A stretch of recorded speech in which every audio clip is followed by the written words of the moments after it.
Summer's in swing and we're going to a cookout. Need snacks and drinks, so Bonnie's on the lookout for chips, dips, dogs, and buns. But we're hungry for more, so let's cruise to the grocery store. Turning up the heat, scorching weenies on the grill now. Top 'em off with sauce so I can get my fill. But I look to the condiment table and there's nothing to score. No score in the condiment table. So take my 58 slant 6 Chevy with a rag top, glass back, muffler painted fire engine red with a flame job, chromed out rims, and the 4 on the floor to the grocery store. Ketchup and mustard.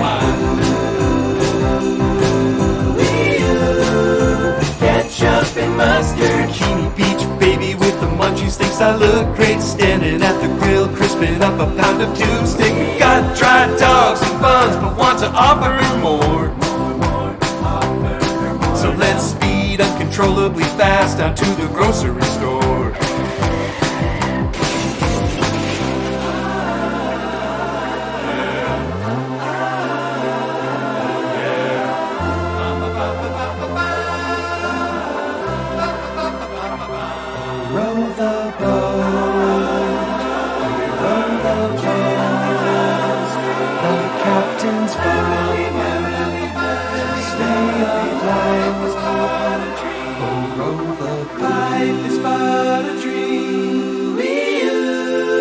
Ketchup and mustard.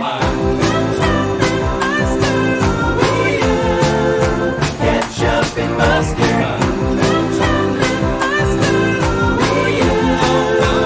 Ketchup and mustard. Ketchup and mustard. Ketchup and mustard.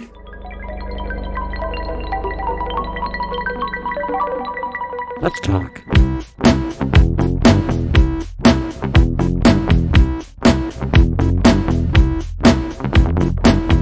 Nice. In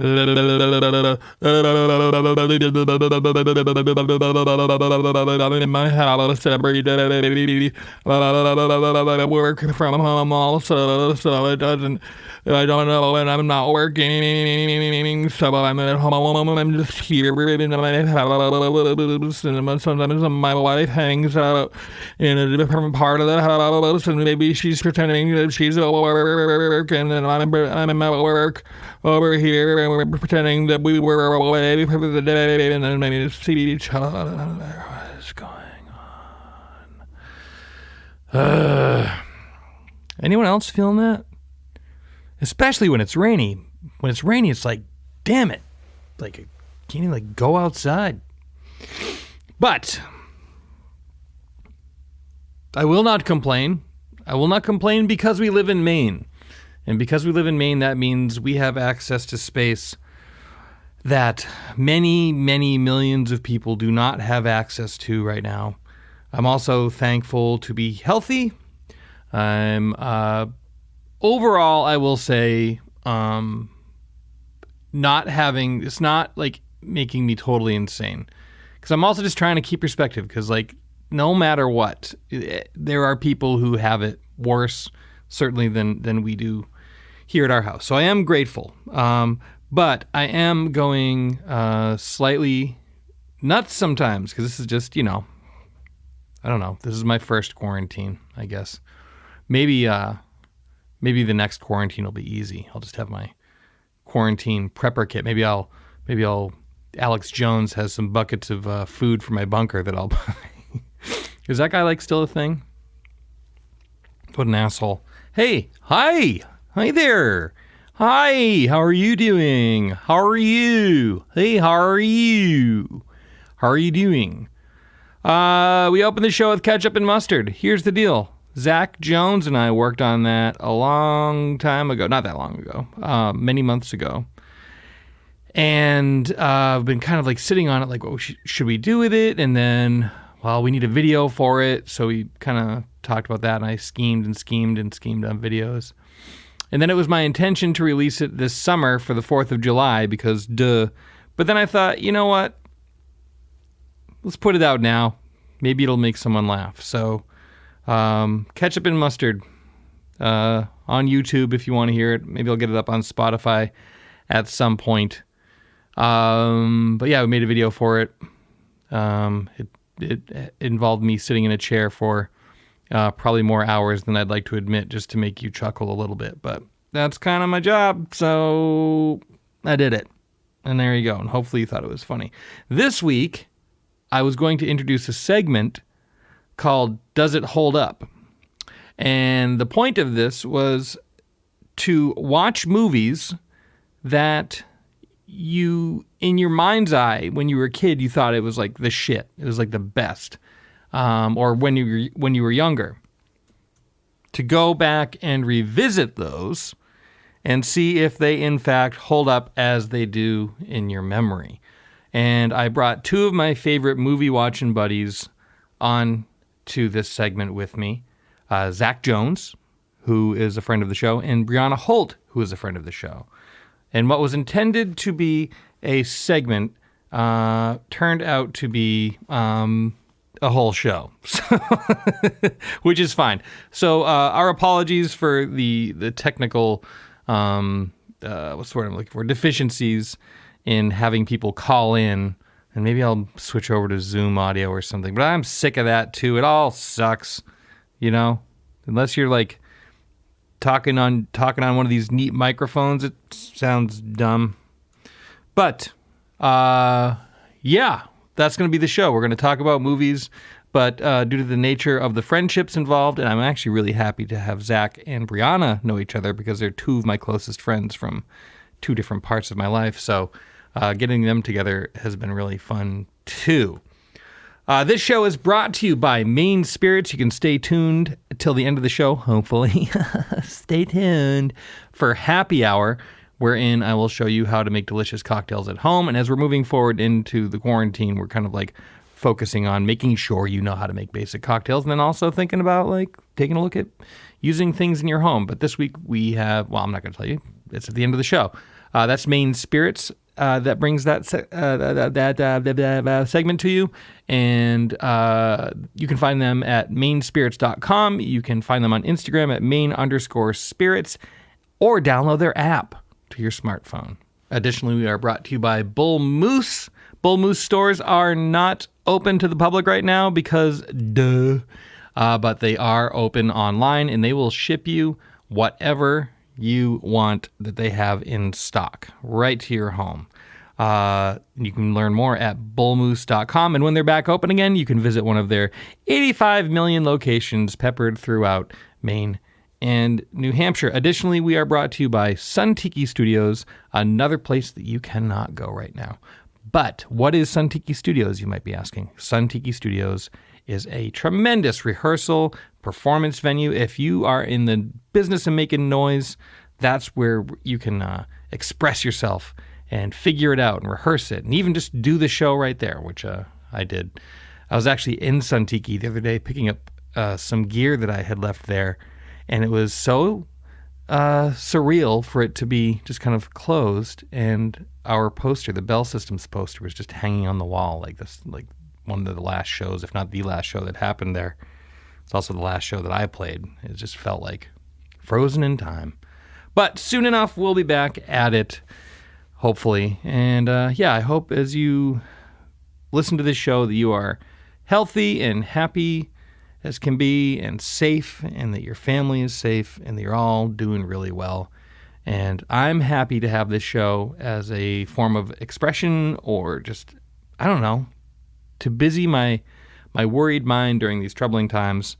So thank you for listening, and if you care to share, then I will dare. Good. Here's the show. I have on the phone with me two of my great friends. One, both friends of the show. You'll recognize their voices immediately. Zach Jones from York, Hello. Maine. Hello. Here from York by way of Los Angeles, by way of Portland. That's correct. Right. And Briana Holt Hello? Hello. Hi, that was a very nice level. We're dealing with a we're trying to mitigate that for whatever reason Brianna's phone is the loudest phone ever made. It's also the most annoying phone ever made, just so you know. Is it true? Yeah. What kind of phone is it? Is it like a burner? No, I wish it was a burner. No, it's a very expensive, tiny computer that somehow won't send photos or videos to anyone with an iPhone. Ah, yes. Is it like a hacker, do-it-yourself, like made on a workbench kind of phone? Yeah, I 3D printed it and then dunked it in a bucket of something radioactive, and now it works. Your own custom upgrades? Yeah. All right. So this is our attempt at self-quarantine programming. And I think it's a pretty good idea, and luckily my friends here do as well. We're all, I would say, within 5 years of the same age, 5 years of each other. I think so. Yeah. So that gives us a common frame of reference on older movies that we used to love when we were younger people. And what we are doing now is pulling these movies up and asking ourselves this question: does it hold up? Does it hold up now that we're grown up? It was the shit when we were young, but nowadays is it as fun? Does it hold up like before? It's actually sickening to me how quickly I can go into that voice. So the rules of the game, it's not a game, but the rules are, it's a movie that we remember, in earnest. Like when you think back when you were a kid, you'd watch a movie. Like one I'd like to suggest for the future is The Gate. Do you remember The Gate? Not even a little bit. Oh, wait a minute. Wait a minute. I do. Yes, I do. Yeah, it's got the claymation demons and stuff. So, I mean... Johnny Depp. What's that? Does it have Johnny Depp? Oh, no, you thinking Nightmare on Elm Street? No. Okay, well, that didn't go well. Never mind. That's a movie I watched when I was a kid. But a movie that you used to really enjoy, or you remember really enjoying, but you haven't watched in at least a decade. And we have a couple lined up for today's program, which I'm excited about, both of them. And I'm actually wondering which one to start with. Actually, I know which one to start with. I should also mention that we were originally going to start with the movie Cocoon. But my heart. I know, but it seems as though that is not available for streaming anywhere. So that we have found yet through legal legal means. Yeah, legal means. Yeah, we have not been to ninjapirate.fart yet. But it's a whole new world. It's a whole new world out there. You don't know what kind of pandemic streaming services are going to happen. That's true. Yeah, there might be a streaming service completely dedicated to Cocoon being uploaded right now. No. Huge waste of resources. Probably not. No, I don't think that's true. Now you say that. I just because I don't likely, Zach. Because I don't believe it. That's mainly why. So let's start with the movie Splash. We all just watched Splash this week. Yep.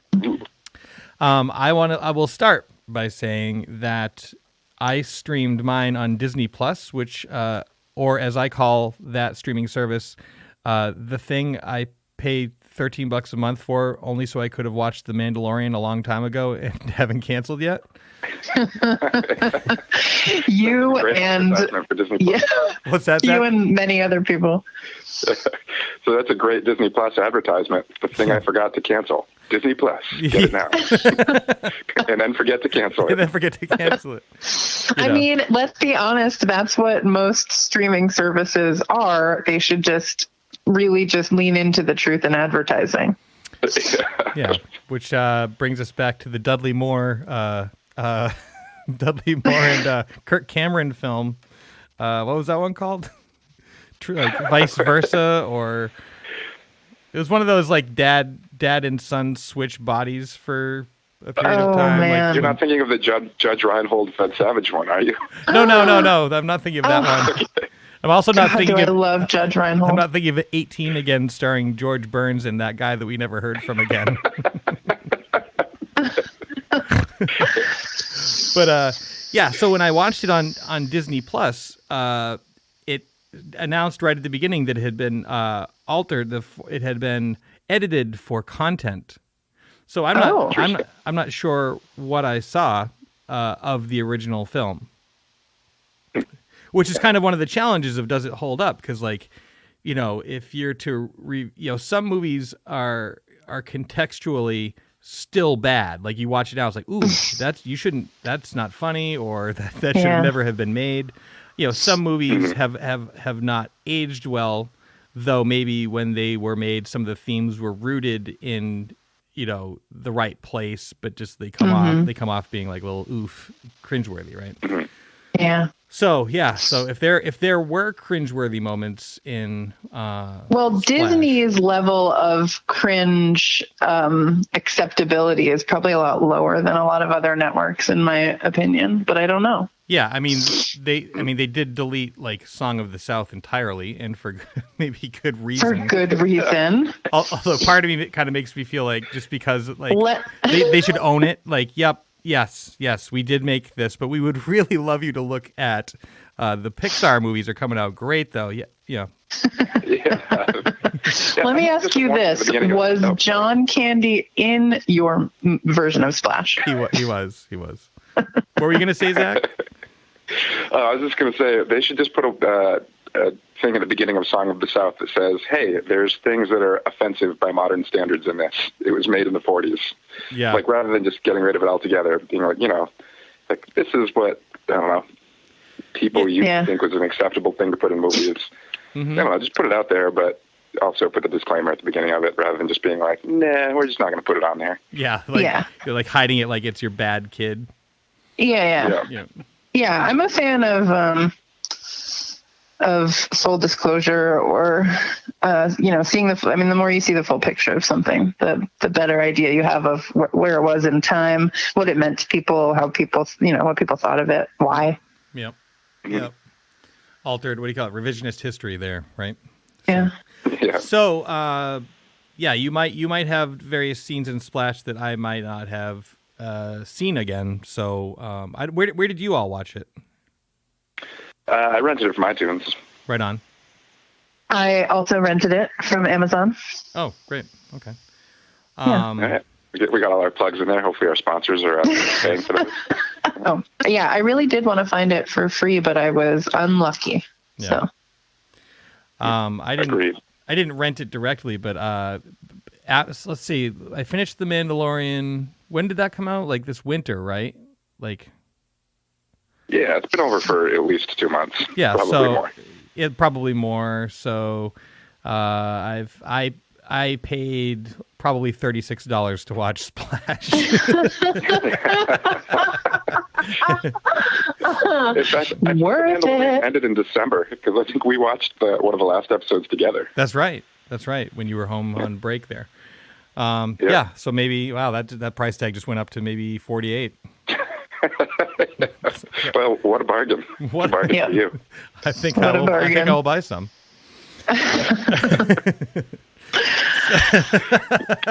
I would like to pay you back. That's how much I want you to have the money back for that. That's how little I think it was worth, $48. Ooh, so I think we got to. Does that mean we? Yeah, let's get into it. Start. Yeah, Briana, please go ahead. So I discovered that I was on a roller coaster of emotions with this film. Mm-hmm. I was putting up a good. I put out a good face, or whatever the phrase is there. When you all suggested this movie, I thought, I don't want to watch that stupid movie. I don't care about that movie, but I'm going to do it. I'm a good sport, and I love Tom Hanks. But then the movie started, and I was like, oh, this is great. I am in. I am here for this. I am fully committed. The John Candy, Tom Hanks back and forth was truly, to me, the star of the show. Oh, yeah. But ultimately, what I felt like I was watching were two completely different movies. A really great buddy comedy about could have literally been anything, any half-assed plan. And then a really terrible, dismal, inappropriate, awful, underthought, underwritten, shitty love story. Go on. So I basically just kept getting angrier and angrier and angrier. And then John Candy would come on the scene and sort of soothe me a little bit. Or Tom Hanks would have a little moment with his secretary in the produce distribution office. And then I was like, okay, maybe this movie's all right. And then Daryl Hannah would come back, and this is not her fault.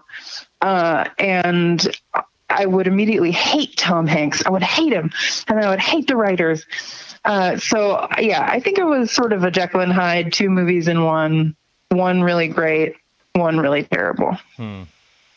Yeah. So go ahead, Zach. I'm sorry. Oh, well, I was actually going to, I guess, continue to expand upon that.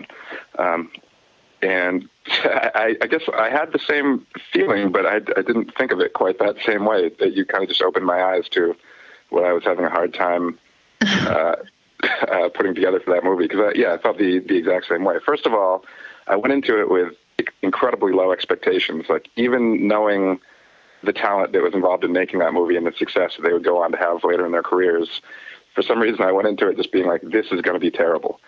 And, yeah. I had the same feeling. It's like anytime Tom Hanks and John Candy were doing the buddy thing, I loved it. And I like a lot of movies that Daryl Hannah is in, but I have never found her to be a good actress. So, like, the fact that, the love story is very underdeveloped, and Tom Hanks is incredibly unlikable every time he's on screen, like, dealing with the love story aspect of it, too. Oh, deeply unlikable. Like a hard guy to, like, root for in those scenes, too. But then he goes back to the buddy stuff. It's like, this is great. And of course, Eugene Levy is excellent in it too. Oh, he's so good. And I am telling you, I forgot he was in this movie until he shows up, and I just sat up on the couch and I was like, yes. Yeah. But I feel like, the premise is so stupid. That, like, that was part of the reason why I expected it to be terrible before it started. I was just like, this premise is so bad that there's no way this can be good. Yeah, I mean, that it kind of came in, it almost had, like, all those, like, like those because rules that happen in, like, a lot of science fiction, especially, like, Doctor Who and Star Trek. It's like, well, where did she, so she remembers, like, they found each other, like, oh, first of all, trying to pass, like, how about those coral reefs in Cape Cod? AKA the Bahamas. Like, I didn't even think about it. But you're right. He then gets out of the water when he washes up, and it's like the most crystal clear, just like no garbage. Gorgeous. No garbage, no seaweed. Are you kidding? I am from Cape Cod. That was no Cape Cod beach. I thought of you immediately when I saw that. Remember, like, that's where you're from. It's like, I bet she hates this out of the gate. So stupid. Also, that they live in New York City and just jaunt back and forth to Cape Cod as if, like, Montauk wasn't an option. Yeah. Jesus. Yeah. But that whole, like, disconnect, like, okay, they saw each other when they were young, and now we're still, like, suddenly, like, that many years later, there's still this, like, deep bond, and he kind of can't, like, even remember it, and, like, but that's, like, what the story's built on. And, like, okay, I mean, and then at that point, it just kind of turned into, like it's like basically like what's that Robin Williams movie, like the person from Away, dealing with New York City, like Crocodile Dundee. Sure. Star Trek 4 or Moscow and the Hudson. That's the movie I was thinking of. Oh man. But yeah. And every time. Go ahead. I'm sorry. Well, that's okay. I was just going to say, every time he talks to her, you think, let's just take this theme and just put it on anything. Like, if she really were from another country, if she really is a mermaid, if she just can't talk. She doesn't know where she is. She's confused. Anything. And the way he talks to her, I mean, it takes him like 3 days to even really come up with a good way to say, where are you from? I mean, that's insanity. He's just like, immediately they're having sex on the kitchen counter, on the floor, on the bed, in the bathtub. It's like refrigerator. On top. Yeah, he says on top of the refrigerator. What does that mean? Does he have one of those chest freezers? Is he like a hoarder? Is he stocking like meats in there? Like, how do you get up on the fridge? Maybe they just like to get their buns dusty. Dang. Yeah.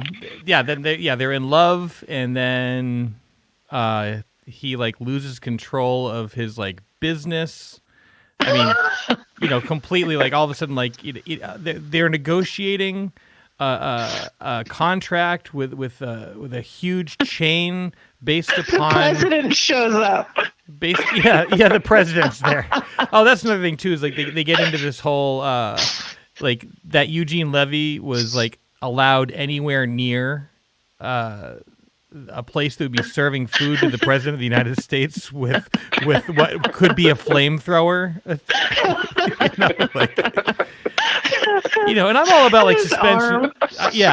He's just like nothing about him looks sane or okay.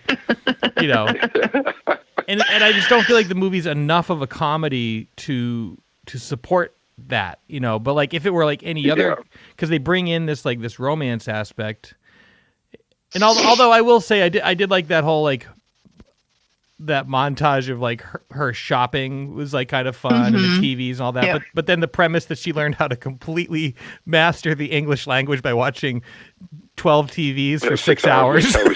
Oh yeah, in a TV store.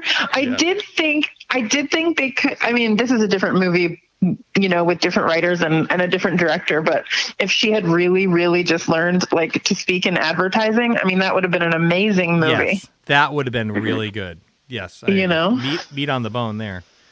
So good. Which Short Circuit kind of picked up and used a little bit. That's right. Oh, totally. I haven't watched that one for a while. Have you watched that one recently? I haven't. No, I haven't seen that one in years. How about you, Bones? I have not seen it in a long time. All right. Should we? But I watched it repeatedly when I was a kid. Yeah, same. I'm writing it down. Write it down. Put it on the list. I did it.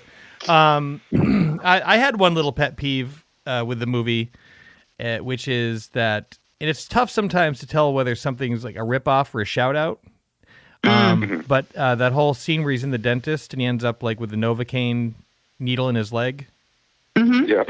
Oh, by the way, sorry for the listeners. Spoiler alerts. But that spoiler alert, he goes to the dentist. That's right. But that is like almost directly lifted from the Carol Burnett show with it's a classic legendary sketch with Harvey Korman and Tim. I can never remember his last name. Anybody else watch the Carol Burnett show? Yeah, but I don't remember that part. Oh, well, it was just I can't remember his name. Tim, what's his nuts? The guy that did Dorf on Golf and all that stuff. And Tim Conway. And so like Tim Conway is like an inept dentist, and he just repeatedly Harvey Korman has like the sore tooth and he's trying to get it fixed, and Tim Conway just repeatedly stabs himself with a Novocaine. And just watching them go through that whole thing, and it's all like physical comedy, and like Harvey Korman's so good at being the annoyed guy, and Tim Conway's so good at being the inept, idiot, and they cannot keep a straight face throughout the whole thing. I can't recommend it enough. You can find it on YouTube, the dentist sketch, Carol Burnett show. But it's like it's basically like just like directly lifted from that, which I thought was like that was kind of the part of the movie where I maintained suspension of disbelief. I was like, okay, like fine, weak premise, I'll just believe it. Fine, like she's been in love with him for 30 years underwater, and then finds him because he drops his wallet. And okay, fine. There's a coral reef in Nantucket, or Cape Cod. An exotic fish. Yeah. John Candy hasn't bankrupted the family business yet, even though he's like grabbing from petty cash to gamble. You know what I mean? And he's also buying spoiled produce through gambling. Like I've already accepted all of this, but by the time they ripped off the Carol Burnett show, I was just like, I'm good. He's also, don't forget, writing short stories for Penthouse magazine. That's right. Yeah. That's right. Yeah. I mean, John Candy's character might be like, despite being a porn magazine gambling addicted alcoholic, he's like the most true and good character in the whole movie. I agree. I love him. Yeah, he's so devoted to his brother. It's like, yeah, even though he's like a very flawed human being, there's like, yeah, there's a lot of heart to that character. Totally. And his performance of it. I mean, that's also just true for like John Candy's like one of those people like Christopher Walken, right? Like, are they in bad movies? Yes, but they are never bad in the movies that they are in. They're never bad. He's so good. He's such a good actor. I don't know what it is. Date to one of your weddings. Oh my God, I loved that part. I love that scene, actually. The racquetball scene. Is that what that's called? Yes, he's cranking beers while he's trying to exercise. Amazing. So good. Another great scene is that the scene in the bar after the wedding. That like really, first of all, that bar, one of my most favorite things to look for in films, honestly, are great bars. Like I love when there's a great bar and a great bar scene, and that's a really great bar. I meant to look it up actually, but I didn't. Maybe we could put one of the interns on that. Intern. But it's just such like a classic, like 70s, 80s New York City, like dark bar. And they're in there and they're drunk, and just John Candy just like, meeting the women and trying to like build his brother up. It's just so good. Yeah. Well, were there any other? Go ahead, Zach. I was just going to say, just the basic, like the premise of that movie, I feel like the only way that movie would get greenlit today is if it was going to be done by Pixar or DreamWorks or one of like the animated things. Yeah. And obviously you wouldn't have a character like John Candy in it, or at least that is into the things that he's into that. Oh, totally. Yeah. And also if the mermaid had any kind of a role of any kind other than to just be a mermaid. Yeah. Yeah. Like I really felt like story, a tragedy, like maybe she's really good at something, like thoughts, feelings, No, she existed only to be the mermaid. You're right. Zero development. Yeah. Agreed. Well, I think we can pull the ripcord on this one, and I'm going to say Splash does not hold up. Does not hold up. I completely agree with you guys, but with all of these complaints that we've all lodged, I think are completely accurate, and I am surprised by how much I still enjoyed it. Oh. But Zach, does it hold up? It does not hold up. Okay. Zach, I'm on the edge of my recliner over here. Jeez. I was like, we already had majority, so it. Yeah. But still. No. I agree with you guys. I found myself actually laughing at a lot of the jokes, and enjoying that chemistry, and I didn't regret the time that I put into watching it. But I don't know if I'd recommend it to anybody.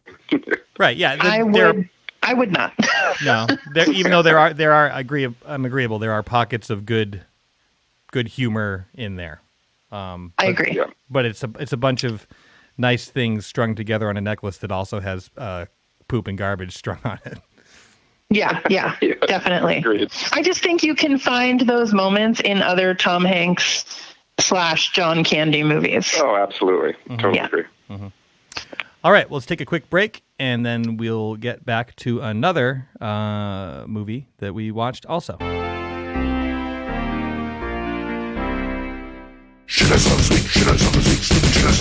Dozens of people gathered together on a public trail, walking and getting exercise, very close to each other, without any masks on. Cut the shit, assholes!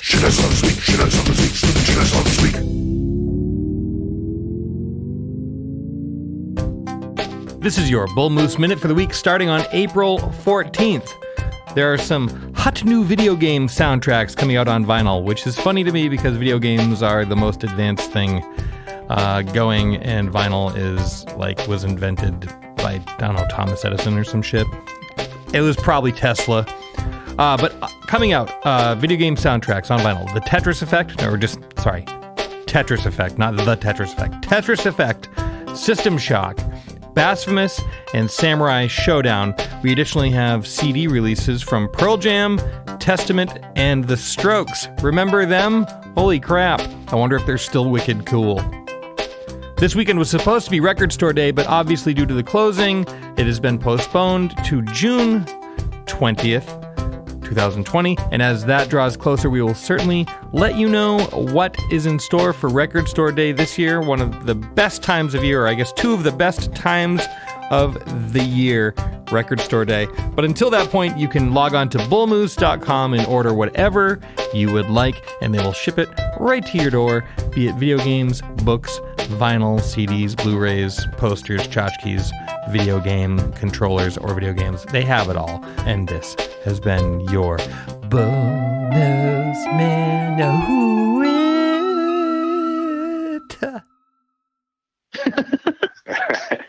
And that was our break. It's pretty good, right? That was pretty good. Yep.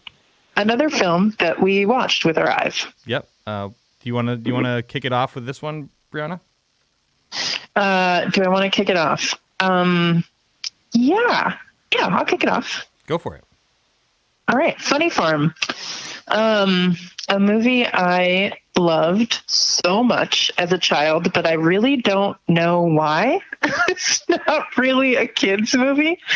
I definitely really loved Chevy Chase when I was a kid. I think my parents probably watched a fair amount of Chevy Chase movies. And Christmas Vacation was a big one for me when I was young. Caddyshack was a big one. And of course, Three Amigos. Three Amigos. I could sing that like a song. An excellent, excellent film. Yeah. But for some reason, Funny Farm really got to me. It was made, I think, in like late 80s, right? So by the time I was old enough to just kind of like sit around and watch like reruns of movies on TV, it was probably on whatever, like whatever channel. And I think, I don't know. I think it was the kind of like epic ensemble, small town, like Vermont, which kind of felt a lot to me like Martha's Vineyard in a way. The sheriff, the old lady with the antique store, like all this stuff. Yeah. Same. It really warmed my 12-year-old heart, I think. And the jokes to me were so funny. Mm-hmm. They were like smart and underhanded, but not mean. Mm-hmm. Mm-hmm. I just, I think it was the beginning of my understanding of slapstick a little bit, during those years. And not that it's over the top, but you've got Chevy Chase doing his kind of like, like downtrodden suburban guy, like tries to get everything right, like can't help himself, screws it up all the time, like gets really mad, like, like it's too good. It's like an excellent cocktail of things. And does adult you agree with childhood you? Yeah. Yep. Adult me had a really great time watching this movie. Adult me also had a very good time watching that movie. I feel like you summed up pretty much everything there. Done. See ya. I mean, even with like the ridiculous scenarios and all that stuff, like I found all of the characters like relatable. At least all of our main characters relatable and believable. Obviously, there's some cartoony townspeople. Yep. But I mean, that's all part of the fun. Yeah. Yeah, I thoroughly enjoyed it. Chevy Chase really definitely does it for me, and I love that the woman who played his wife, whose name I'm not going to forget now, is Madeline. What's her name? Madeline Smith. Right. Who was like my favorite kind of 80s movie mom wife kind of character, the big brown messy hair. She's kind of sassy. She's tolerates her like bumbling husband. There's just something about her, and the way she carries on in the movie is just endlessly funny to me, like eating the snacks without telling him that she's got the snacks. You know, she's just like hiding the snacks, and he's so hungry. And she's so deviously eating them, like in the dark. And I do love that, like, you know, the end of the movie is supposed to be like almost a year later or something like that from when they moved in, and he brings that back up from their very first night. Yeah. It's been stewing on his mind the whole time. He's just waiting for the moment to bring it up. See, I saw that movie also as a kid, like when it came out, and like you, Brianna, like I was so into anything that I perceived to be Ghostbusters adjacent, almost like they were a sports team. Like, so anything with Chevy Chase, because Chevy Chase was in Spies Like Us with Dan Aykroyd, and Three Amigos is huge for me. And then, you know, then also now I'm into Ed Grimley, and I'm into The Jerk, anything Steve Martin did. And so I'm just like, you know, and obviously the vacation movies and Christmas Vacation, you know, I just think it's one of the best comedies ever. It's just so good. So I also love Chevy Chase. And when he's at his best, Caddyshack, you know, when he's at his best, it's really, really incredibly good. It's just like watching, I don't know. It's all, you know, it's like mostly improvised, and he must have, I mean, he's been very clearly like difficult to work with over the years, but it's like, whatever, just roll camera, you know? Yeah. And let him do his thing. And I think I've told you both before, but I recently read a book called Wild and Crazy Guys, which I highly recommend if you're into the 80s comedy. And it basically documents the formation of fringe comedy through, like, you know, SCTV and SNL, through it no longer being fringe, but now it being like the biggest thing in the world. Like it ends with like Eddie Murphy. So it's like we have this giant, you know, they have giant stars. Bill Murray's a giant star. And Chevy Chase was the first out of them to become a big movie star. And it really kind of goes into great detail about like how and why he was accepting roles, you know? Yeah. And he actually kind of frittered away a lot of his career during that period of time. Like his productivity isn't actually that high. And if you kind of like look at his filmography from, you know, in between Vacation and Christmas Vacation, it's like, what were you doing? You know what I mean? What was he doing? Not a lot of great movies. I mean, he did Fletch, that's good, but Fletch Lives, that's fine, you know. And then there's that movie with the dog, like the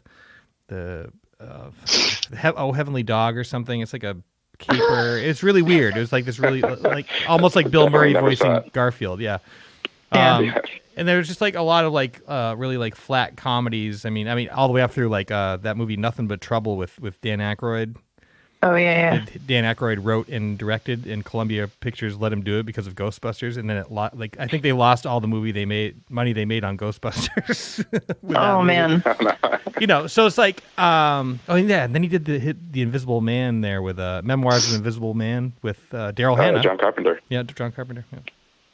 So, I didn't see that. Yeah, so he's like one of those people, like if he's propped up in the right situation and he's surrounded by brilliance, I feel like he's brilliant. But like if he's just kind of like left to kind of like, if it's like when you see a movie when you know that Bill Murray's driving, and that's and I mean that not necessarily a good way. Like if you don't have somebody getting these people like kind of in line and making them be at their best, rather than just kind of dial it in and they're afraid to say something to him or something like that, right?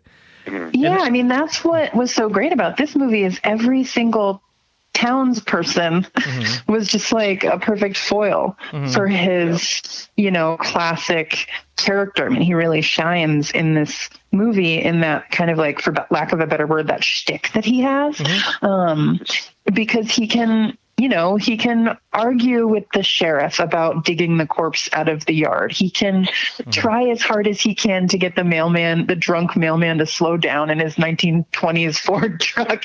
You know, like, he gets the guy mad at him because when they go fishing, he's in his neck. See, the problem I had with it, and I will say that I'm not on the same team as you in this regard. Only otherwise, ride or die with you too. But I feel like my memory of the movie was better because I just blanket loved Chevy Chase in my brain, right? Mm-hmm. And I feel like when he's playing Clark Griswold, he's playing somebody who's just like fucking incompetent. You know what I mean? Just the biggest idiot in the world. He's great at that. And then when he's playing Ty or whatever that character's name is from Caddyshack, he's like, like super. Oh, there you go. You making some food?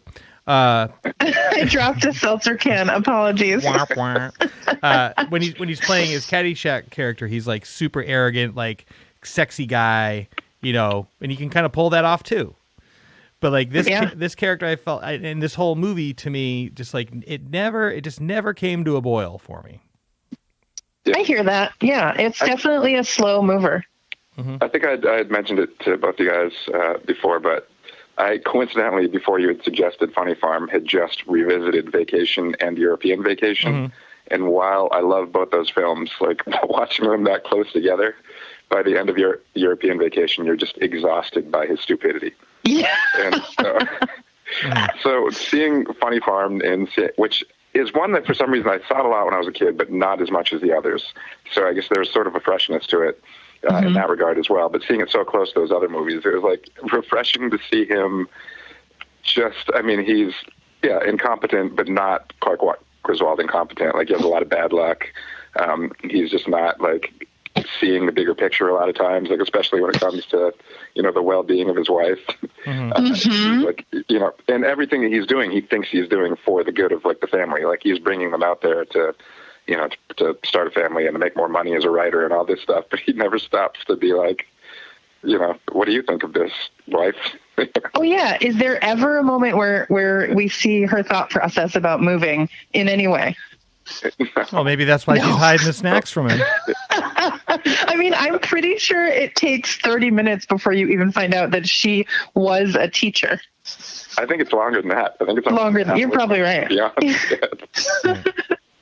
But I would have to say my vote on it, like though not a bad movie, like I wouldn't say like, oh no, don't watch that. It's not a waste of time, but for me it's just kind of like a it just never quite connects and has that kinetic energy that like a Groundhog Day or I'm trying to think of like other great like ensemble cast like comedies like Beetlejuice or you know what I mean, like it just never kind of hits that energy where they build a world. You know what I mean?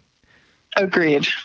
It's like Chevy Chase agreeably showing up and doing Chevy Chase in a totally acceptable way. But like, I would have to say if I have to choose, and it's a hard choice, I'll say for me, doesn't hold up. Oh. Yeah, I'm on the other end of the spectrum. Not only do I think it holds up, I would recommend it happily.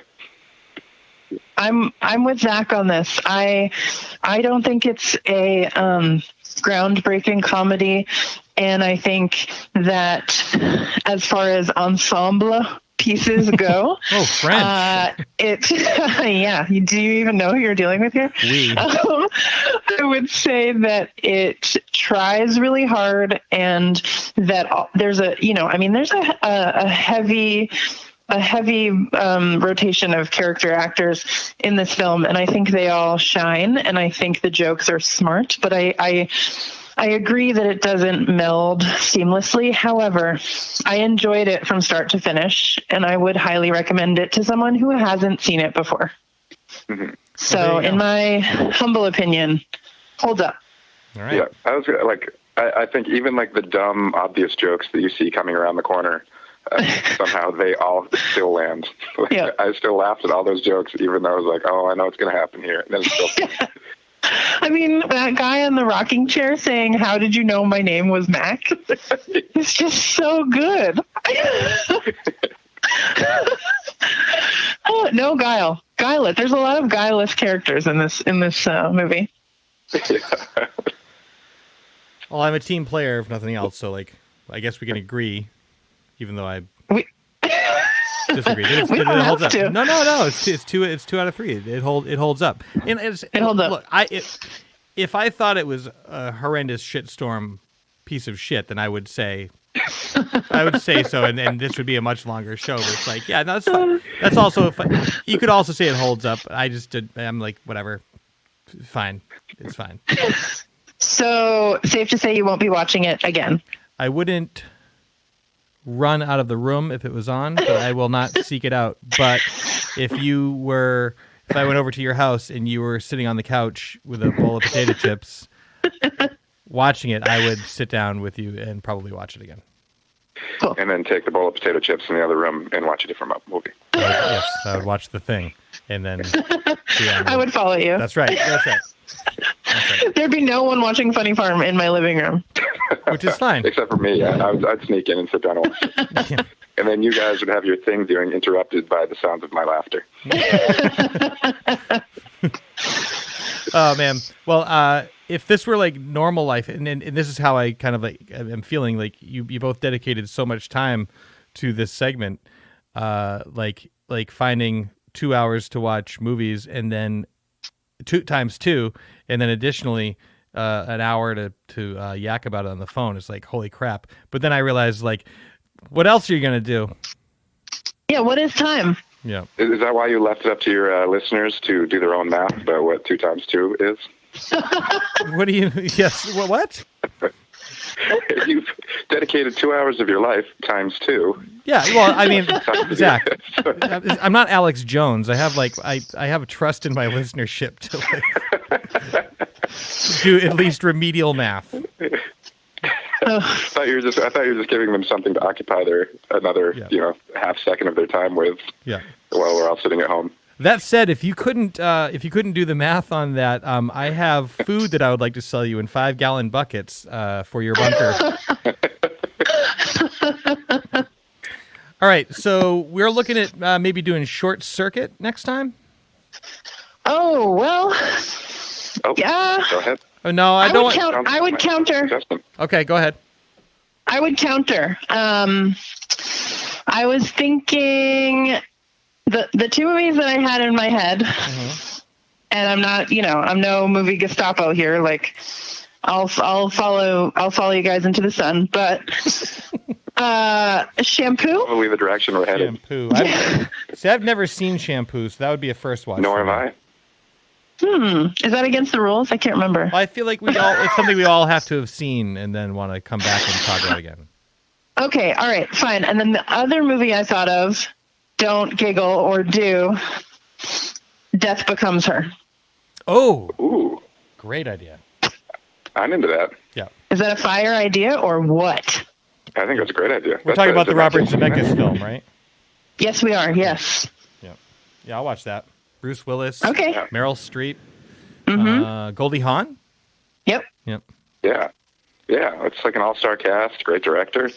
It's a movie I think about often, but have not rewatched in a really, really long time. Years, like probably more than 10 years. Yep. I saw that in the theater and really enjoyed it. So yeah, I'm in. Cool. I'm in. That's a great idea. John, nice. Bones, do you have any ideas? I threw out Short Circuit. Yeah, you did throw out. I didn't know if you had any other ideas. Yes, probably, but none of them are jumping into my head right now. Oh, wait. I just thought of one. Yeah. I was thinking about it earlier when you were talking about how much you love paying for the Disney Plus that you don't watch. Flight of the Navigator. Flight of the Navigator, fantastic choice.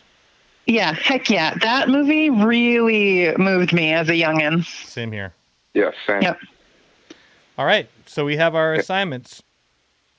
Right on. And then just for my own personal entertainment, just because I love the John Candy, Tom Hanks chemistry so much, I think I'm just going to watch Volunteers on my own. There you go. Yeah. That's Whoa. Unless you guys want to save that for a later episode. I don't. Why don't I know about this? What is this? That's a. What? Yeah, What is this movie? Early Tom Hanks, John Candy. Yeah. We got. Wow. They're the unlikely pair. Tom Hanks is like a spoiled rich kid that somehow ends up like he's in the Peace Corps or something, right? Yeah, I think that's true. Something like that. And then of course John Candy is his usual, slob of a guy. And then it breaks down at the end. He's like, "Well, maybe I didn't grow up as rich as you, but I think I'm an all right guy." Wow, I'm in just for that line alone. I don't. That's not from the movie, but that's like That sums it up. No one can sell that like I mean, tell me you weren't like end of Planes, Trains, and Automobiles. Tell me you're not in tears. Tell me you're not wiping. I love that movie so much. It's gold. So do I. It's gold. Yep. All right. Well, thank you too.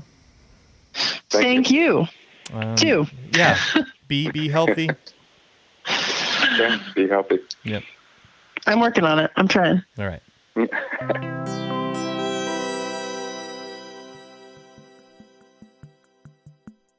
It's time for Happy Hour, presented by Maine Spirits. In upkeeping with our recent series of showing you how to make the very fundamental cocktails at home, we're going to keep it going this week with another classic. One that may sound daunting because it has a name, but it's actually quite simple to make, and you can make variations on it pursuant to what you have available to you in your liquor cabinet, right?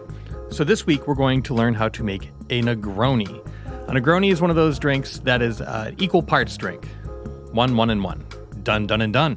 A Negroni is generally made with gin, Campari, and sweet vermouth, but there are other things that you can switch out, and I will talk to you about that after we make the simple, straightforward Negroni. So, let's get our tool chest together. We're going to need a shaker full of ice, a jigger for measuring, a strainer, a long-handled bar spoon, and a small paring knife and cutting board as well, because you don't want to screw up your table. For ingredients, we'll need the following: Bimini gin, Campari, and sweet vermouth. Let's build this thing. In your shaker full of ice, add the following: 1 ounce of Bimini gin, 1 ounce of Campari, and 1 ounce of sweet vermouth. Now, stir with a bar spoon until very cold. Then, strain into a rocks glass full of ice, and then garnish with an orange slice. Let's take a sip. Yum. That is what's up. Crisp and light. Sweet, but not too. Tart, but not too. Bitter, but not too. And orangey. Now, what if you don't have all 3 of these ingredients? Well, check this out. You can sub your bourbon for the gin, and that's a Boulevardier. You can sub Aperol for Campari and dry vermouth for sweet vermouth, and that's a Contessa. You can sub Suze and Campari and white vermouth for sweet vermouth, and that's a Negroni Bianco. There's a bunch of different options here in the 1-1-1, the equal parts drinks, but it's all based on a Negroni, and now you know how to make one. This has been Happy Hour, brought to you by Maine Spirits. You can follow them on Instagram at Maine_spirits. You can download their app for smartphones or visit mainspirits.com. And as always, we encourage you to drink deliciously and responsibly. Spencer Explores the Universe is brought to you by Maine Spirits. You can visit them online at mainspirits.com or download their app or visit them on Instagram at Maine_spirits. The show is also brought to you by Bull Moose, serving Maine and New Hampshire's music, movie, video game, and book and trinket needs since 1782. Also brought to you by Sun Tiki Studios at 375 Forest Avenue or at suntikistudios.com. Spencer Explores the Universe is a Mistakes Were Made production.